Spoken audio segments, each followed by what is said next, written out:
Selain Syekh Abdul Qadir Al-Jailani, seorang wali yang pernah menyandarkan gelar Wali Qutb Al-Aktab atau Wali Qutb Al-Gauts adalah Syekh Abu Hasan Asyadzili. Syekh Abdul Hasan Asyadzili dilahirkan di Gumarah, Maroko pada tahun 593 1197. Beliau merupakan pendiri tarekat Syadziliyah yang merupakan salah satu tarekat sufi terkemuka di dunia. Ia dipercaya oleh para pengikutnya sebagai salah seorang keturunan Nabi Muhammad, yang lahir di desa Gumarah, dekat kota Sabtah, daerah Maghreb, sekarang termasuk wilayah Maroko, Afrika Utara. Beliau merupakan seorang waliullah. Bahkan pernah menjabat sebagai wali qutb, tingkatan wali tertinggi dalam hierarki kewalian, pada masanya. Sebagai seorang wali qutb, tentu ia dianugerahi beberapa karomah. Di antara karomah Syekh Abu Hasan Asyadzili adalah sebagai berikut. 1. Mampu memberi bantuan berupa rahmat dan pemeliharaan yang khusus dari Allah Subhanahu wa Ta'ala. 2. Mampu menggantikan wali kutub yang lain. 3. Mampu membantu malaikat memikul arsy. 4. Hatinya terbuka dari hakikat zat Allah Subhanahu wa Ta'ala, dengan disertai sifat-sifatnya. Bagi sebagian kalangan yang anti tasawuf dan karomah, keistimewaan-keistimewaan yang Allah berikan kepada Syekh Abu Hasan Asyadzili kerap dianggap hanya sebagai dongeng atau mitos kaum sufi. Karena mereka memang tidak memahami dan meresapi bahwa karomah yang Allah anugerahkan kepada kaum sufi adalah berkat dari keistiqomahan mereka dalam melakukan ibadah baik yang wajib maupun yang sunnah. Seperti Syekh Abu Hasan Asyadzili misalnya. Beliau belajar ilmu tarikah dan hakikat setelah matang dalam ilmu fikihnya. Bahkan beliau tak pernah terkalahkan setiap berdebat dengan ulama-ulama ahli fikih pada masa itu. Dalam mempelajari ilmu hakikat, beliau berguru kepada wali qutb yang agung dan masyhur yaitu Syekh Abdus Salam Ibnu Masyisi. Dan akhirnya beliau yang meneruskan kutubiyahnya dan menjadi Imam Al-Aulia.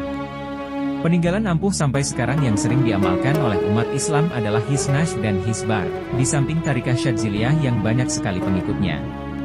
Hisbar merupakan his yang diterima langsung dari Rasulullah Shallallahu Alaihi Wasallam, yang dibacakan langsung satu persatu hurufnya oleh beliau Shallallahu Alaihi Wasallam. Syekh Abdul Hasan Asyadzili pernah beriadah selama 80 hari tidak makan, dengan disertai zikir dan membaca shalawat yang tidak pernah berhenti. Pada saat itu beliau merasa tujuannya untuk wusul, sampai kepada Allah Subhanahu wa Ta'ala telah tercapai. Kemudian datanglah seorang perempuan yang keluar dari gua dengan wajah yang sangat menawan dan bercahaya. Dia menghampiri beliau dan berkata, "Sungguh sangat sial, lapar selama 80 hari saja sudah merasa berhasil, sedangkan aku sudah 6 bulan lamanya belum pernah merasakan makanan sedikit pun." Begitulah. Beliau selalu melakukan riadah, hingga kemudian menjadi seorang wali qutb menggantikan gurunya. Di antara karomah beliau yang sangat luar biasa dan mungkin akan ditentang oleh kaum sebelah adalah anugerah yang membuatnya bisa mengetahui apa yang akan terjadi hingga hari kiamat. Tentang hal ini, beliau pernah berkata, "Aku diberitahu catatan muridku dan muridnya muridku, semua sampai hari kiamat, yang lebarnya sejauh mata memandang, semua itu mereka bebas dari neraka. Jikalau lisanku tak terkendalikan oleh syariat, aku pasti bisa memberitahu tentang kejadian apa saja yang akan terjadi besok sampai hari kiamat." Masya Allah. Begitu agung karomah yang Allah anugerahkan kepada beliau. Sekali lagi, walaupun mungkin akan ditentang oleh orang yang anti tasawuf, tetapi karomah berupa mengetahui hal yang akan terjadi itu tidak mustahil diberikan Allah kepada walinya. Bahkan seorang wali yang lain pernah berkata, "Jika tidak karena satu ayat dalam Al-Quran, maka aku akan mengatakan apa yang terjadi hari ini hingga hari kiamat." Ayat yang dimaksud terdapat dalam surat Ar-Ra'd. Allah menghapus dan menetapkan apa yang Dia kehendaki. Dan di sisinya terdapat Ummul Kitab, Lauh Mahfuz. Quran Surat Ar-Ra'd ayat 39. Salah satu maksud ayat di atas menurut sebagian ahli tafsir, adalah Allah bisa saja dengan kehendaknya merubah takdir yang telah ditentukan sebelumnya. Seperti orang yang bersilaturahmi dan gemar bersedekah, umurnya akan bertambah panjang. Atau karena berdoa, maka takdir seseorang bisa berubah. Sementara yang tidak bisa berubah hanya ketentuan yang di Lauhul Mahfuz yang hanya Allah yang tahu. Makanya ada doa dari Ali bin Abi Thalib sebagai berikut.